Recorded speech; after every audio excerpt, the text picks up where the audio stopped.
Nesta aula eu vou continuar falando sobre análise da capacidade de sistemas de medição, só que hoje sob a ANOVA, né? Então com o método de análise de variância.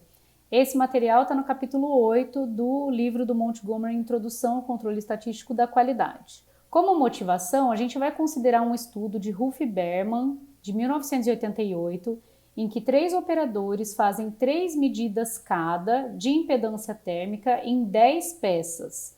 Então, a medida está em graus Celsius por watt vezes 100, em um módulo de potência para arranque de motor de indução, tá? Então, vamos guardar esses números aqui, ó. A gente tem 3 operadores que fazem 3 medidas cada em 10 peças, tá? Então, cada operador vai pegar cada uma dessas 10 peças e fazer 3 medidas. Aqui a gente vê o sistema de medição, né? Claro, é bem antigo, esse artigo é de 1988, porém os dados eles são bem interessantes porque esse tipo de experimento ele é bastante comum, né? Então, ó, você tem os inspetores aqui. Cada inspetor faz 3 medidas em cada uma das 10 peças, tá? Por que se faz esse tipo de experimento? Para justamente estimar a variabilidade das peças e dos medidores, tá? Então, no contexto ainda da aula passada, né, em que a gente tinha interesse em estimar a variabilidade do medidor e do sistema de medição em relação à variabilidade total, é bem comum esse tipo de experimento, tá? Bom, a gente começa com um modelo de análise de variância com 2 fatores e interação entre os fatores, né? Quem seriam os fatores? Seria a peça e o operador, tá? Então a gente começa da seguinte forma, ó. O I indica a peça, J indica o operador ou o instrutor, né, como chama lá no artigo, e o K seria a medida. Então, Y e JK seria a késima medida do jésimo operador na iésima peça, tá? Então, aqui a gente assume que μ é uma média geral da impedância térmica nas peças, né? Aí, a partir dessa média geral, você vai ter um efeito de peça, que seria esse PI aqui, mais um efeito de operador, que seria esse terminho aqui, mais a interação entre peça e operador, mais um erro, que é o que eu não consegui explicar com esses efeitos aqui, então com a média geral, com o efeito de peça, o efeito de operador, o efeito de interação. Claro que deve ter outras condições variando, né? Então o que a gente não consegue explicar, a gente coloca no erro, tá? Então aqui só repetindo, né, que o modelo ele é escrito dessa forma, em que I indica a peça, J indica o operador, então I vai de 1 até P, que na nossa aplicação o P é 10, J para ir de 1 até O, na nossa aplicação o operador vai até 3, tá? Mas poderia pensar num caso geral aqui, e K indica a medida tomada. Na nossa aplicação vão ser tomadas 3 medidas em cada peça por cada operador, tá?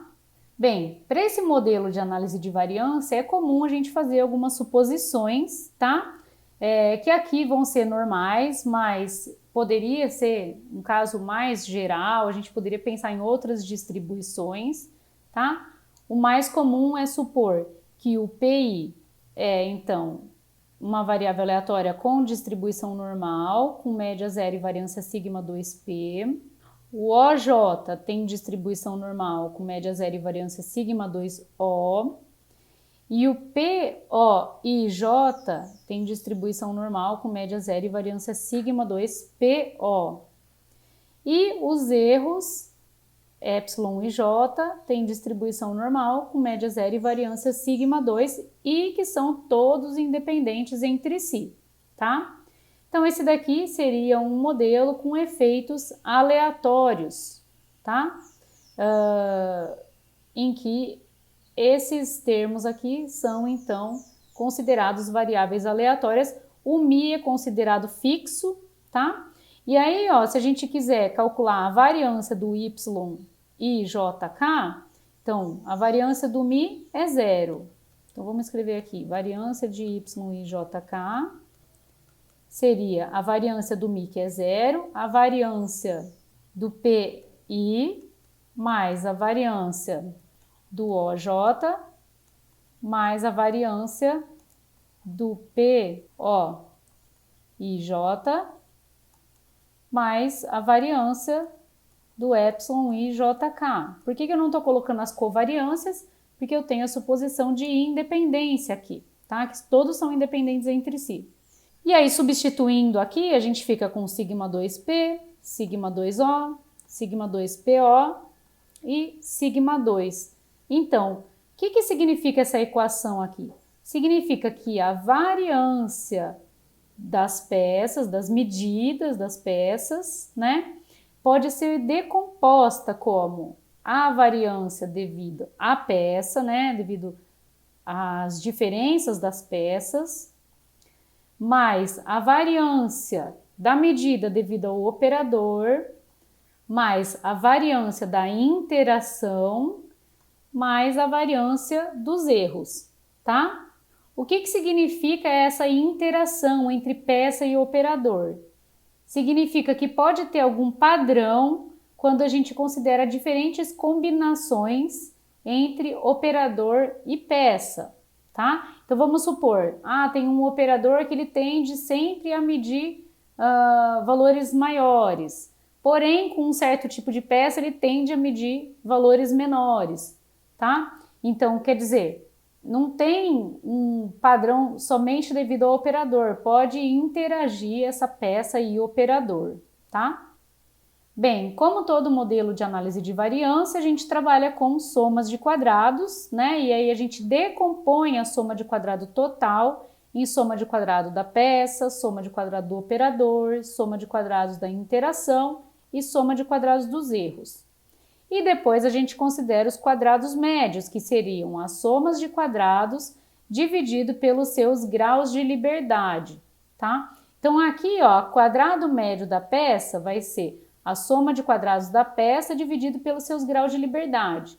Quanto vão ser os graus de liberdade da soma de quadrados das peças? Então a gente não tinha 10 peças, só que a gente está resumindo em uma quantidade, então eu fico com P menos 1, que seria 9 na nossa aplicação, tá?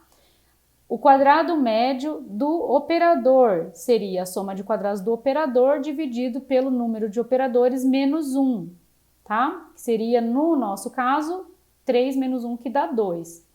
O quadrado médio da interação seria a soma de quadrados da interação dividido por produto de P menos 1, O menos 1. E o quadrado médio do erro seria a soma de quadrados dos erros dividido pelo número de graus de liberdade dos erros, né? Que poderia ser assim, o número de graus de liberdade do total menos grau de liberdade desse, e aí daria então esse daqui, tá? Então aqui eu não vou entrar em muitos detalhes, a gente está preocupado principalmente com a aplicação, tá? Mas em planejamento de experimentos, vocês fazem, né? Vocês abrem todas essas quantidades e calculam as somas de quadrados, os quadrados médios e assim por diante, tá?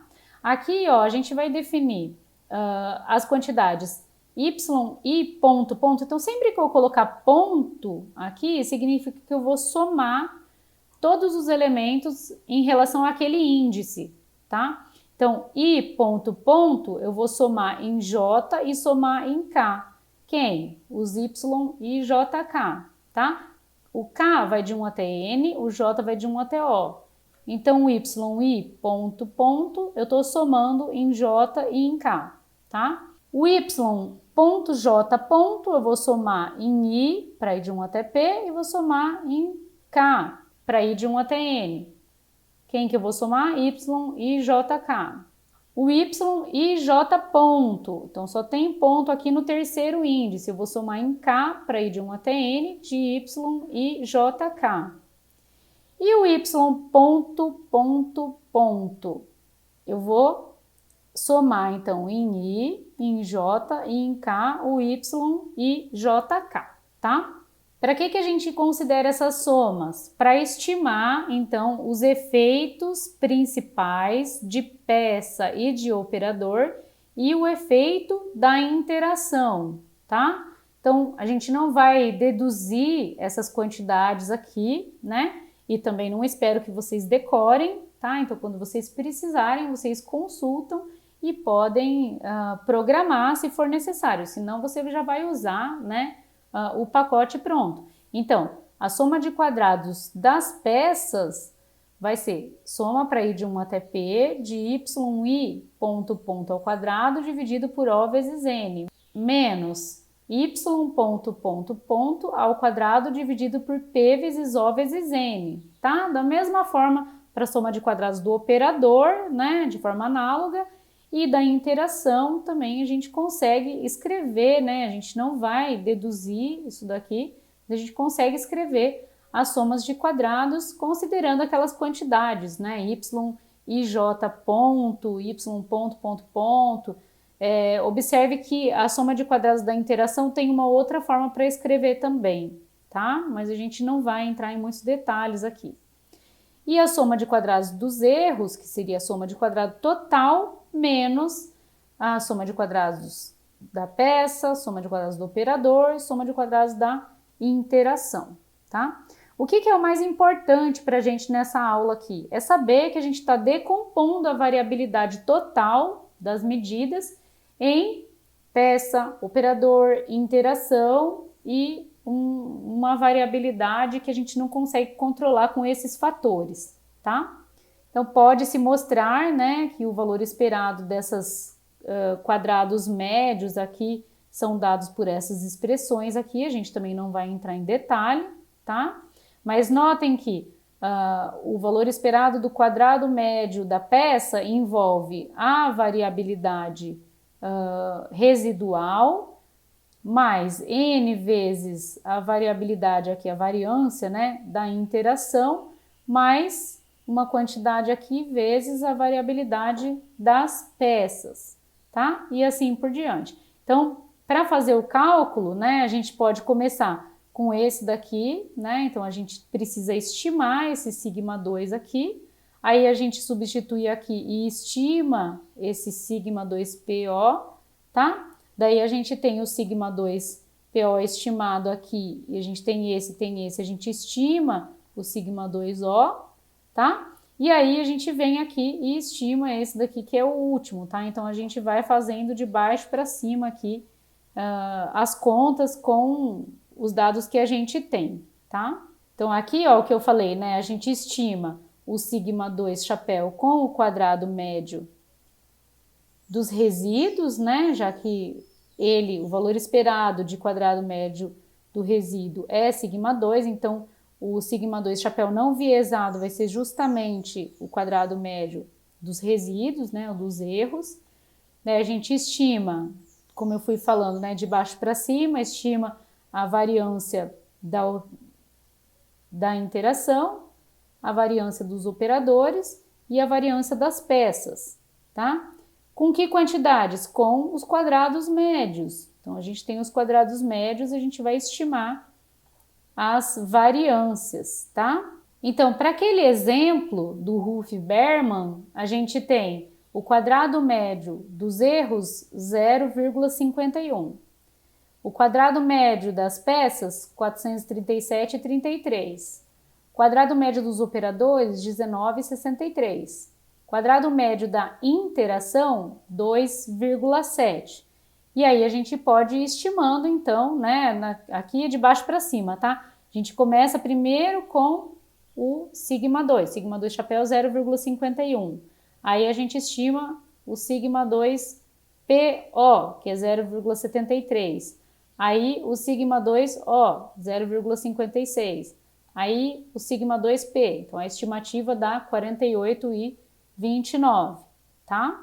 E se a gente quiser olhar na saída do software, né? Então aqui eu estou apresentando justamente a saída do Montgomery, mas a gente pode reproduzir isso no Minitab, no R, no Python, tá? Então, a gente vai ter aqui os quadrados médios, então as somas de quadrados estão aqui, os quadrados médios estão aqui, e aqui, ó, a gente tem as fontes de variação, tá? Que são comuns na tabela nova, né? Então, a gente tem aqui as componentes de variância da peça, do operador, da interação e do erro, tá? Com essas quantidades que a gente calculou ali à mão, tá? Ou seja, se você tiver essa saída aqui, né, do software, como que você vai identificar as componentes de variância do nosso problema? Então, aqui, ó, você já tem a componente de variância do erro 0,51, tá? Vai ser esse sigma 2 do nosso modelo. Aí, a gente tem 0,73, isso daqui vai ser da interação. Aí, você tem 0,56, isso daqui é do operador. Aí, você tem 48,3, aproximadamente, vai ser das peças, tá? Mas aí, quer dizer, a gente precisa lembrar, né, que a nossa variância total era a variância das peças, mais a variância dos operadores, mais a variância da interação, mais a variância dos erros, tá? E isso daqui vem do quê? Vem do modelo que a gente definiu, né, que era Mi mais peça I, mais operador J, mais interação IJ, mais epsilon e JK, tá? Então, esse modelo aqui de análise de variância, ele leva a essa estrutura aqui de decomposição de variância, tá? Então, claro que aqui a gente está falando de peça e operador, mas poderiam ser outros fatores, tá? Poderiam ser outros fatores e a interação, e a gente teria a mesma estrutura de modelo, tá? Claro que se você tiver mais fatores, menos fatores, aí você poderia escrever um modelo de análise de variância de acordo com o problema, tá? Então essa daqui é só uma ideia de motivação de como que seria estimar a capacidade do sistema de medição. A gente tem que estimar todas essas quantidades aqui para isso, tá? Se não houvesse interação entre operador e peça, e isso pode ser testado, tá? Então, se não tivesse, a gente pudesse testar se esse sigma 2PO igual a zero, claro que teste para componente de variância não é muito simples, tá? Mas se a gente quiser fazer essa suposição, né, que o sigma 2PO é igual a zero, aí a gente cai num modelo reduzido, que seria um modelo com dois fatores sem interação, tá? Então seria YIJK igual a Mi mais PI mais OJ mais EPSILONJ. Então aqui eu tenho a média das medidas, o efeito da peça, o efeito do operador e o erro do que eu não consegui explicar com esses fatores, tá? Bem, e como que a gente usa então essas estimativas das variâncias pelo método da análise de variância para analisar a capacidade do sistema de medição? Então aqui, ó, tudo que não é variabilidade da peça vai ser variabilidade do medidor. O que a gente tem além da variabilidade da peça, né? Então vamos lembrar aqui, a gente tem o sigma 2 total, que era sigma 2 da peça, mais sigma 2 do operador, mais sigma 2 da interação, mais o sigma 2 que era do erro, né? Então esse daqui é da peça, esse daqui vai ser do medidor. Porém, esse do medidor, ele pode ser decomposto como repetitividade e reprodutibilidade, né? Componentes de repetitividade e reprodutibilidade. O sigma 2, que é supondo que a gente pode repetir, né, todas as condições e repetir as medidas, ele vai ser então de repetitividade. O sigma 2 do operador e da interação vão ser componentes de reprodutibilidade, tá? E aí então a gente pode estimar o sigma 2 do medidor, né, como a soma desses três, né, que seriam σ2, σ2O e σ2PO. Com os valores que a gente chegou lá no problema, a gente chega em 1,8, tá? E aí, tá bom ou não tá? Né? Então, se os limites de especificação são 0,58 e 18, a gente pode calcular, por exemplo, a razão da precisão para tolerância, que seria 6 sigma chapéu do medidor dividido por LSE menos LIE, tá? E aí, tirando a raiz aqui do sigma 2 chapéu do medidor, a gente tem o sigma chapéu do medidor, que é 1,34, vamos considerar o K igual a 6, aqui no denominador dá 40, e a gente fica com 0,27, então, tá? Bom, a gente tinha comentado na aula passada, né, que essa razão da precisão para tolerância de até 0,1 era aceitável, né, para o medidor ser considerado capaz, tá? Então, nesse caso aqui, por esse critério, esse medidor não seria considerado capaz, ou seja, ele não está adequado, tá? Considerando, claro, que o medidor aqui é tudo isso, né? Então, é a interação, é o operador e é a componente de repetitividade. Então, lembrando, né, que a gente saiu de uma aplicação dessa forma, né? Então, imagina que você recebeu os dados dessa forma. Claro que seria bom se você pudesse participar do planejamento desse experimento, né? Mas, enfim, você recebeu dados que tem, então, 3 operadores com 3 medidas cada de 10 peças. E aí você quer saber se esse sistema de medição está adequado. E aí, depois das contas que a gente fez, a gente chegou à conclusão que o medidor não está adequado, tá? Então, ele está ainda com uma variabilidade muito grande do que seria tolerável, aceitável, tá? Como exercício, considerem as outras medidas, né, as razões que a gente falou de variabilidade do sistema de medida para variabilidade total ou das peças para variabilidade total, a razão sinal ruído, né?